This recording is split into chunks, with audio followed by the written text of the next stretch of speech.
I found out the little girl I'd been raising as my niece for 5 years wasn't my husband's sister's child at all. She was his daughter, and everyone in his family might have known except me. My name is Natalie Brooks. I'm 35. I work at a public library in Bloomington, Minnesota, and until recently I thought my life was the definition of safe. My husband, Ethan, and I had been married for 9 years. We met in our mid-20s, both tired of dating chaos, both wanting something steady. Ethan isn't the kind of man who sweeps you off your feet. We didn't have kids. At first, we said we were waiting until things were more settled, even though things were already pretty settled. Then a few years passed. Friends had babies. Our parents started dropping hints. We went to one doctor appointment, got told everything looked fine, and then just stopped trying. Neither of us ever said out loud that maybe it wasn't going to happen. Then Ethan's older sister died. Rachel was 33, and her life had always been a little messy. Not in a dramatic reality show way, just unstable. She bounced between apartments in St. Paul, between waitressing jobs, between boyfriends she rarely introduced to the family. Sometimes she'd show up to holidays with armfuls of gifts and stories, sometimes she wouldn't answer her phone for months. When Ethan called me that morning, his voice sounded wrong. Too flat, like someone had drained the emotion out of it. She collapsed, he said. They think it was an aneurysm. By the time we got to the hospital, she was already gone. The thing everyone kept saying afterward was how sudden it was. Like that made it easier. Like randomness was comforting. Rachel left behind a 2-year-old daughter named Ava. No father listed anywhere.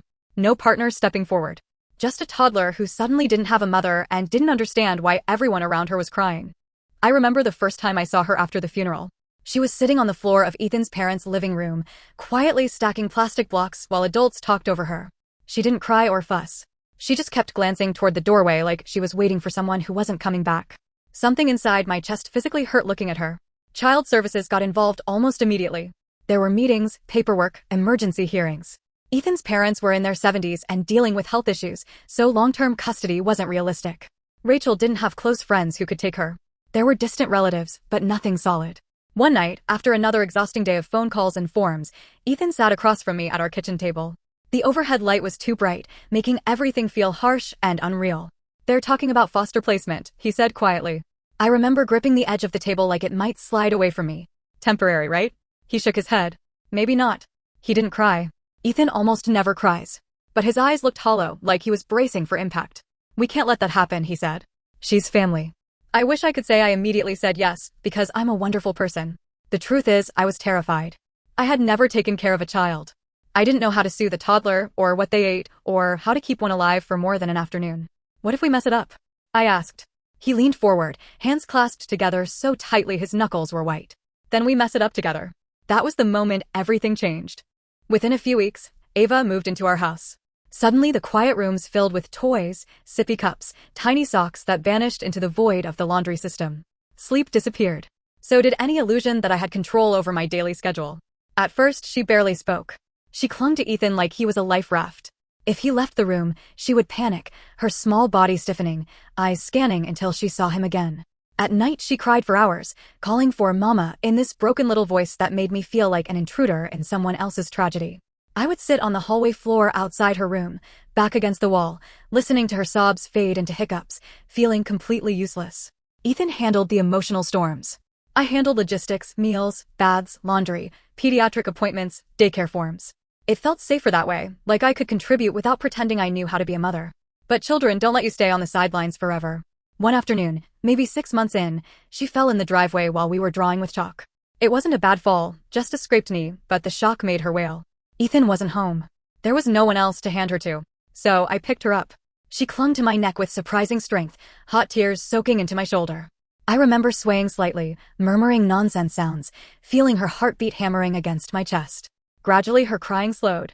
Her grip loosened, but she didn't let go completely. She stayed like that for a long time, cheek pressed against me, breathing uneven but calmer.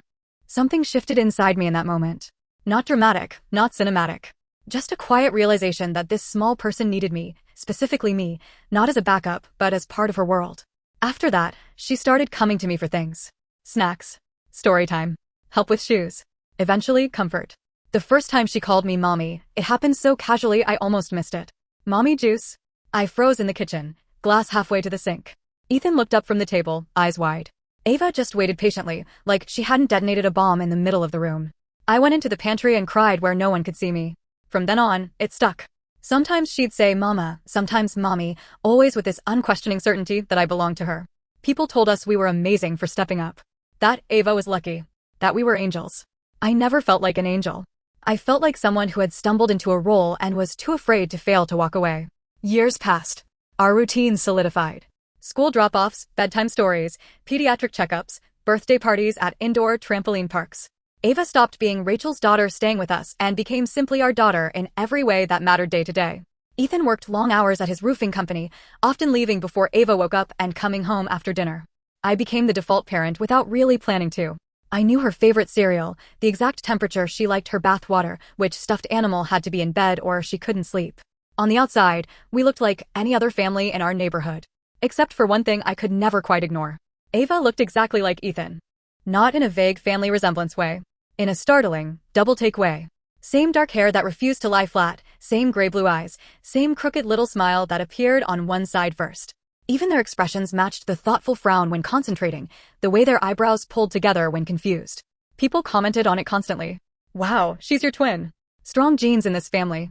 She definitely takes after her uncle. Ethan would laugh politely, maybe ruffle her hair, change the subject. I laughed too, because what else was there to do? But sometimes I'd catch him looking at her with this complicated expression I couldn't decode. Not just affection. Something heavier. I asked him once, years ago, while we were folding laundry. Does it ever feel weird how much she looks like you? He shrugged without looking up. Rachel and I looked alike too. Which was true. Old photos showed the resemblance clearly. Same eyes, same bone structure. It was a logical explanation. Still, something in my chest tightened, like a warning I couldn't translate. I told myself I was being ridiculous. Families resemble each other. Genetics are messy. Trauma makes people search for meaning where there isn't any. So I ignored it. Life kept moving. Ava started school, lost baby teeth, developed strong opinions about clothing. She insisted on mismatched socks because they have more personality. She drew pictures of our family with 3 stick figures holding hands, always making mine slightly taller for some reason. Sometimes at night during thunderstorms, she would pad into our bedroom clutching her blanket and climb in beside me without asking. She smelled like shampoo and sleep. I'd wrap an arm around her automatically, feeling her relax as the storm rattled the windows. In those moments, there was no question about who she was to me. She was my child. Which is why what happened last year feels like it detonated right in the center of my life instead of just changing one detail. Ava was in 2nd grade when her teacher assigned a family traits project. Color charts, hair color, basic genetic stuff meant to teach kids how traits get passed down. Harmless, cute, something you hang on the fridge afterward.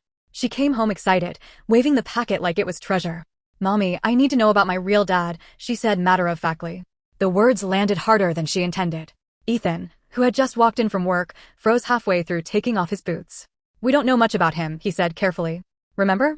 Your mom didn't talk about him. Ava nodded, accepting this the way children accept things that don't fully make sense, but aren't worth fighting about. The project required a simple blood type test kit from the pharmacy.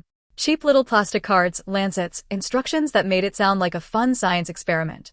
We did it together at the kitchen table one Saturday afternoon. At the time, it felt completely ordinary. I had no idea that was the moment everything started to come apart. At first, the blood test just felt like one more messy kid activity I'd be cleaning up afterward. Ava was thrilled by the idea of doing real science. She kept reading the instructions out loud in this overly serious voice, like she was hosting a documentary. Ethan sat beside her, rolling up his sleeve, smiling in that patient dad way that made my chest ache because it felt so normal. So earned. We pricked our fingers one by one. Ava winced, but didn't cry, just stared at the tiny drop of blood like it was fascinating instead of scary. I helped her smear it on the little testing card, added the drops of solution, and we waited. Within minutes, the results showed up as colored clumps in different sections. The chart in the instructions told us what each pattern meant. Ava's result didn't match what Ethan expected. He frowned, leaned closer, checked the chart again. Huh, he said. That's weird. What's weird? I asked. Nothing, he said quickly. These things aren't super accurate. But his tone had changed. Too casual. Forced. I looked at the chart myself. I wasn't a medical professional, but even I could tell something wasn't lining up with the information we thought we knew about Rachel's blood type. I mentioned it lightly, expecting him to explain. Instead, he shrugged. Probably a faulty kit. Ava had already moved on, excited to glue the card into her project booklet, so I let it go. At least outwardly. Inside, a tiny alarm bell had started ringing. That night, long after Ethan and Ava were asleep, I sat at the kitchen table with my laptop open, the glow of the screen making the room feel smaller. I typed in variations of the same question over and over, blood type inheritance charts, parent combinations, how accurate home kits are. Every article either reassured me or made me more uneasy. Some combinations were possible, some weren't. I didn't know Rachel's exact blood type with absolute certainty, just what Ethan had mentioned once in passing years ago. I told myself I was spiraling over nothing. Still, I couldn't stop. For the next few weeks, I found myself watching Ethan and Ava more closely without meaning to. The way their expressions mirrored each other. The way they both tilted their heads slightly when listening. Even their laugh, short, surprised bursts that ended abruptly, like they'd both learned to keep their emotions contained. One afternoon at the park, another mom joked, "She's basically your mini-me." Ethan smiled politely, but his hand tightened on the coffee cup he was holding hard enough to crumple the lid. I noticed because I was looking for things now. Once you start noticing, it's like your brain won't let you stop. I tried to talk myself down. Genetics are weird. Families resemble each other. Trauma makes you hyper-aware. All reasonable explanations. But there was something else too, the way Ethan avoided conversations about Rachel whenever Ava was around. Not just sadness. Evasion. If Ava asked questions about her birth mom, he kept answers vague and brief, like he was walking across thin ice. I had chalked it up to grief. Now I wasn't sure. About a month later, while shelving books at work, I overheard two teenagers talking about ancestry kits and how one of them had found a half-sibling they never knew existed. They were laughing about it like it was wild gossip. The idea lodged in my brain and wouldn't leave. That night I ordered a DNA kit online. I told Ethan it was just for fun, something to learn about heritage, maybe build a little family tree for Ava someday. He barely reacted. Just nodded, said, "Sure, sounds interesting," in a tone that suggested he wasn't actually interested at all. If anything, he seemed relieved it wasn't a deeper conversation. When the box arrived, Ava treated it like a present. She loved the idea of spitting into a tube for science. Ethan did his sample quickly and handed it back like he wanted it out of his hands. I did mine last. We sealed everything up and mailed it off. Then we waited. Weeks passed. Life stayed normal on the surface. School, work, grocery runs, movie nights. I almost convinced myself I'd overreacted, that the results would come back boring and I'd feel silly for ever worrying. The email notification came on a Tuesday morning while I was at home alone. "Your results are ready." My stomach dropped so fast it felt physical. I told myself to wait until Ethan got home, to open it together like we'd planned. Instead, I clicked immediately. My hands were shaking enough that I had to steady the laptop with my other hand. The site loaded slowly, each second stretching into something unbearable. Then the results appeared. I didn't understand them at first. Just charts, percentages, suggested relatives. My brain refused to process what I was seeing, like it was written in another language. Then one section caught my eye, close family matches. Ava's profile was linked to Ethan as parent/child. Not uncle. Not extended relative. Parent. I stared at that single word until my vision blurred. There was no ambiguity. No possible. No room for interpretation. Parent. The room felt suddenly too quiet, like all the background noise of life had been turned off. I could hear my own breathing, shallow and uneven. I became hyper-aware of everything, the ticking clock on the wall, the hum of the refrigerator, a dog barking somewhere down the street. I refreshed the page. Logged out and back in. Checked again. It didn't change. My first emotion wasn't rage. It was vertigo. Like the floor had shifted sideways and nothing was where I thought it was anymore. Images started flashing through my mind, recontextualized in real time. Ethan holding Ava as a toddler. The way she clung to him. His complicated expression when people commented on their resemblance. The tightness in his voice whenever Rachel's pregnancy came up in old stories. 5 years of memories rearranging themselves into something else. My chest felt hollow, like the air had been scooped out of me. I don't know how long I sat there. At some point my laptop screen dimmed, then went dark. I didn't move to wake it. I just sat in the silence, trying to understand how my life could be both exactly the same and completely different in the span of a single click. Eventually, mechanical instinct took over. I got up, walked to the bathroom, splashed water on my face, stared at myself in the mirror. I looked normal. No visible cracks. No sign that anything catastrophic had just happened. That felt wrong somehow. The rest of the day passed in a fog. I picked Ava up from school, helped her with homework, made dinner, nodded along to whatever she was telling me about recess drama. Every ordinary moment felt surreal, like I was watching someone else live my life. Ethan came home around 6. He kissed the top of my head as he walked past, the way he always did. "Hey." I almost flinched. We ate dinner. Ava chattered about a classmate who brought a lizard for show and tell. Ethan laughed at the right places, asked questions, played the part of normal father perfectly. Because he was her father. The thought repeated in my head like a drumbeat. After Ava went to bed, Ethan settled on the couch with his laptop, half watching TV while answering work emails. I stood in the hallway for a long time, watching him from the shadows, trying to reconcile the man I thought I knew with the one who had kept something this enormous from me. My hands felt numb. Cold. Finally, I walked into the living room and set my laptop on the coffee table in front of him. The screen was already open to the results page. He looked down. For a second, nothing happened. His eyes scanned the screen, expression neutral, like he was reading something routine. Then all the color drained from his face. He didn't ask what it meant. He didn't say the test must be wrong. He didn't even look surprised. He just closed his eyes, like someone had turned off the lights inside him. Ethan, I said. My voice sounded strange, too calm, like it belonged to someone else. Tell me. He didn't move. Please, I whispered. His shoulders sagged. Not like someone preparing to argue, like someone surrendering. When he finally looked up at me, his eyes were already wet. And in that moment, before he said a single word, I knew the truth was going to be worse than anything I had imagined. Ethan didn't deny it. He didn't ask for time. He didn't try to explain it away or accuse the test of being wrong. He just stared at the screen like it was something alive that might attack him if he moved too quickly. Then he covered his face with both hands. Not dramatically. Not violently.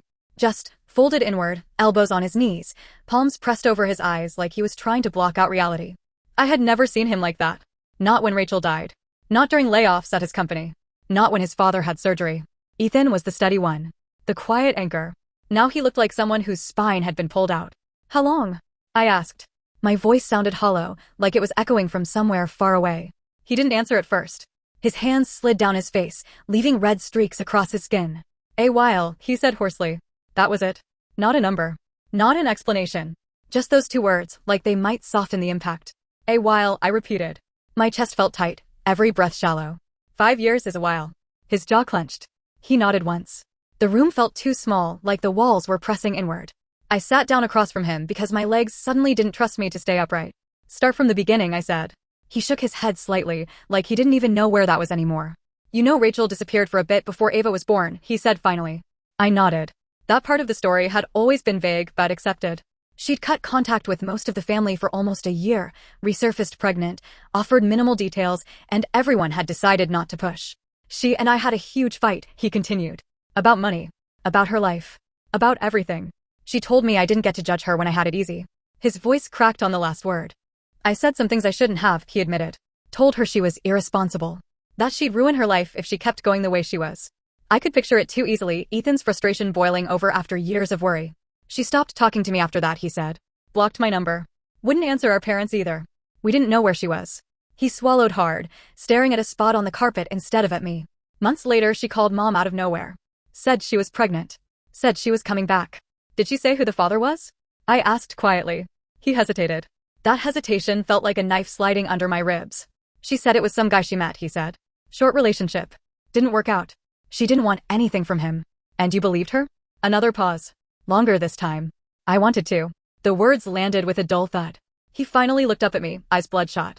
Natalie, I didn't know for sure. I swear I didn't. But there was something in his expression, guilt mixed with fear, that told me certainty wasn't the point. Did you suspect? I asked. His shoulders slumped. Yeah, he whispered. I suspected. The air seemed to leave the room in one long, silent exhale. He explained that the timeline bothered him from the start. The months she'd been gone lined up too neatly with when she must have gotten pregnant. The fact that she wouldn't give details. The way she avoided being alone with him after she came back. I asked her once, he said. Straight out. She laughed. Said I was being paranoid. Said she'd never do that to me. His hands trembled slightly as he spoke, fingers twisting together. I told myself she was right. That I was just projecting. That I felt guilty about the fight and was looking for something to blame. And when Ava was born? I asked. He closed his eyes. She looked like Rachel. That made sense. Babies often resemble their mothers at first. But as she got older, he trailed off. I didn't need him to finish. I'd seen it too. I thought about getting a test back then, he admitted. But what if I was wrong? What if I blew up the family over nothing? Rachel was already fragile. I didn't want to push her away again. So he did nothing. Rachel raised Ava alone for 2 years. The family helped financially, babysat occasionally, tried to keep things stable around her chaos. Then she died. When I saw Ava at the hospital, his voice broke completely. He pressed his fist against his mouth, trying to contain it. She was so small. So confused. She kept asking where her mommy was. I felt my own eyes burn, but I forced myself to stay focused. And you thought she might be yours, I said. He nodded, tears slipping down his face now. Yeah. Not uncertainty. Not possibility. Might be. Why didn't you tell me? The question came out softer than I intended, more wounded than angry. He let out a shaky breath. Because if she was mine, I didn't want to lose her. The words hung between us, heavy and ugly. I didn't know what social services would do, he continued. Or what you would do. We weren't even trying for kids. You were scared. I thought if I said she might be mine, you'd panic. Or leave. My chest tightened painfully. So instead you just lied? I said. I didn't lie, he said quickly, then winced like he heard himself. I mean, I didn't say anything. I told myself it didn't matter. She needed a home. We could give her one. Whether I was her dad or not, she was family. Silence stretched between us, thick and suffocating. 5 years, I said finally. You let me believe she was your niece for 5 years.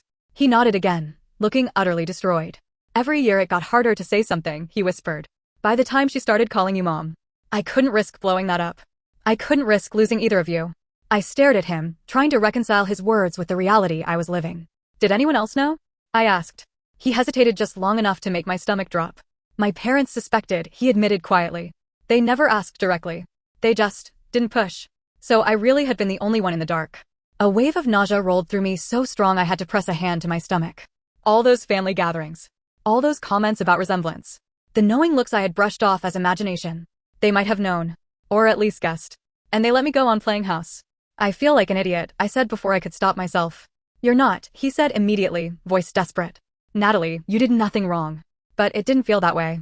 It felt like I'd been performing in a play without knowing the actual script. Memories flooded my mind, each one tinged with something new and unsettling. The first time Ava called me mommy. Ethan watching us with that complicated expression. The way he'd hover during doctor visits, more tense than most uncles would be. Not uncle. Father. I love her, I said suddenly, the words ripping out of me. That hasn't changed. His face crumpled completely at that. I know, he whispered. And that's what makes this so cruel, I continued, voice shaking now. Because if I didn't love her, this would be simple. I could just walk away. He leaned forward, elbows on his knees, hands hanging uselessly between them. I never wanted to hurt you, he said. I thought I was protecting us. Protecting us. The phrase echoed hollowly. By making sure I had no choice, I said. He flinched like I'd struck him. I didn't think of it that way, he admitted. Of course he didn't. He'd been living with the truth the whole time. I'd been living with a version carefully curated to keep me calm, cooperative, useful. I suddenly felt very tired. Not physically. Soul-deep exhaustion, like something inside me had cracked under the strain of holding everything together. I don't know who I am in this story anymore, I said quietly. He didn't respond. Maybe there wasn't anything he could say. Upstairs, a floorboard creaked, Ava shifting in her sleep. The sound sliced through the tension like a reminder of what was at stake. 7 years old. Completely innocent. The same little girl who still crawled into my bed during storms, who believed mismatched socks had personalities, who trusted us to tell her the truth about the world. My throat tightened painfully. Does she know? I asked. His eyes widened. No. Of course not. Of course not. Another secret waiting to detonate someday. I leaned back against the couch, staring at the ceiling, trying to imagine the future from this new angle. Every possibility felt wrong. Stay and live with the lie. Leave and break a child's heart. Either way, something precious gets destroyed. Ethan reached out hesitantly, like he wasn't sure if he was allowed to touch me anymore. His hand hovered over mine, then stopped short. I'll do anything, he said quietly. Therapy. Counseling. DNA tests, legal stuff. Whatever you want. Just, don't give up on us yet. Us. I didn't know what us even meant anymore. Because the worst part wasn't just the deception. It was realizing he'd made a life-altering decision for both of us without ever giving me the chance to choose. And now the choice had landed in my lap anyway, heavier than anything I'd ever carried.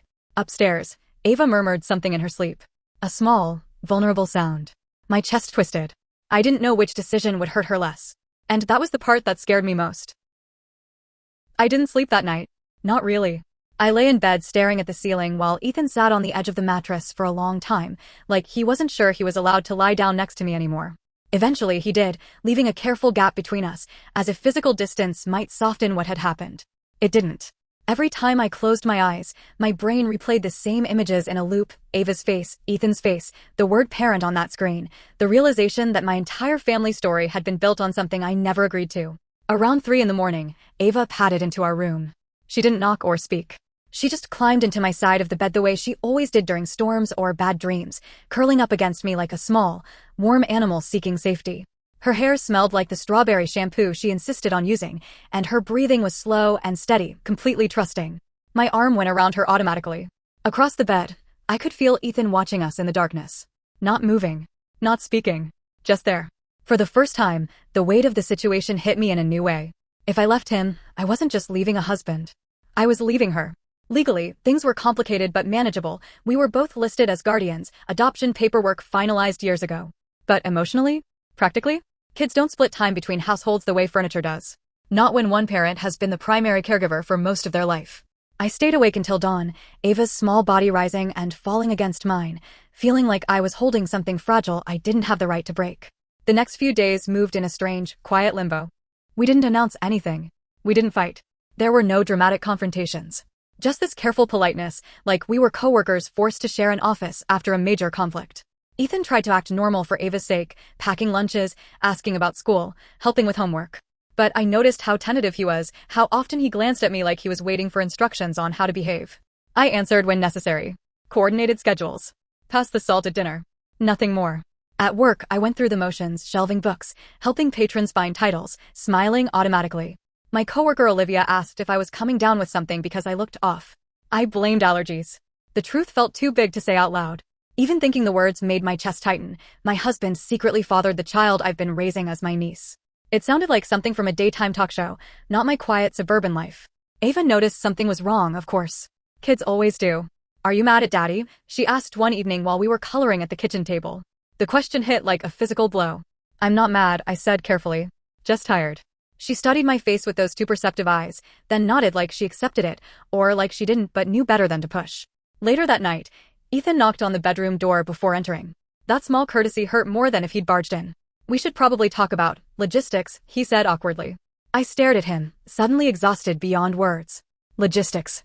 If you need space, he continued, I can stay with Derek for a while. Or we could rotate, so Ava's routine doesn't change too much.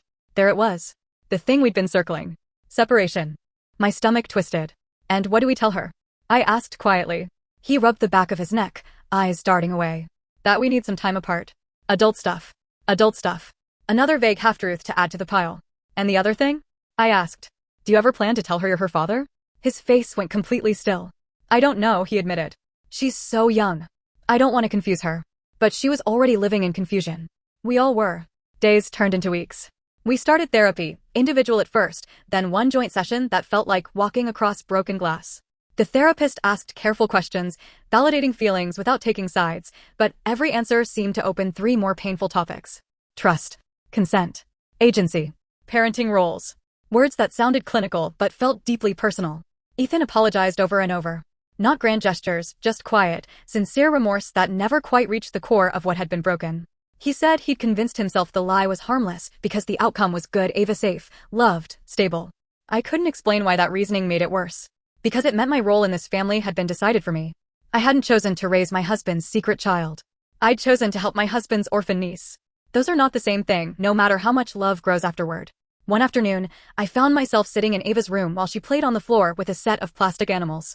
Sunlight streamed through the window, catching in her hair, Ethan's hair, I thought automatically, then hated myself for it. Mommy, she said without looking up, are you and Daddy going to stop loving each other? My throat closed. Why would you think that? I managed. She shrugged, still arranging her animals. You don't laugh together anymore. Kids notice everything. I moved to sit beside her, smoothing her hair back from her face. She leaned into my hand instinctively, trusting, warm. We both love you very much, I said carefully. That's not what I asked, she replied. 7 years old and already seeing through adult evasions. I didn't have an answer that wouldn't scare her or lie to her.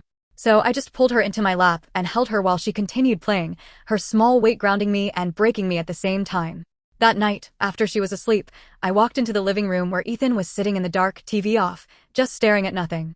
I don't know what the right decision is, I said. He looked up immediately, hope flickering across his face in a way that made my chest ache. I know you didn't mean to hurt me, I continued. But you did. And I don't know if I can forget that. I don't expect you to, he said quietly. I just hope someday you can, live with it. Live with it. Accepting a reality I never agreed to. But if I leave, I said, voice trembling, I'm not just leaving you. He swallowed hard, eyes shining. I know.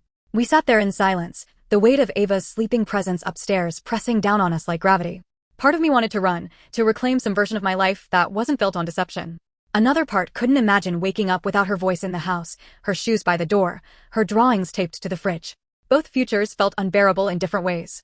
I still love her exactly the same, I whispered. Ethan's shoulders sagged with something like relief and grief tangled together.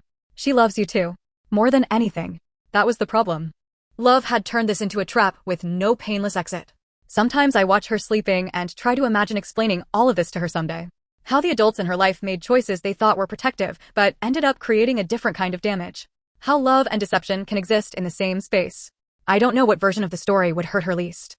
I don't know if there is one. Right now, we're still in the same house. Still going through routines. Still pretending, for her sake, that things are stable. Maybe they are. Maybe stability is just another word for delayed collapse. I haven't told my friends. I haven't told my family. Saying it out loud would make it real in a way I can't control. Some days I think staying is the only compassionate choice. Other days it feels like slowly erasing myself. And every time Ava runs into my arms after school, smiling like nothing in the world is wrong, the decision slips further out of reach. So I guess I'm asking strangers because I genuinely don't know anymore. If leaving my husband means potentially shattering the only secure home this child has ever known, but staying means living inside a lie I never consented to, which one makes me the worst person?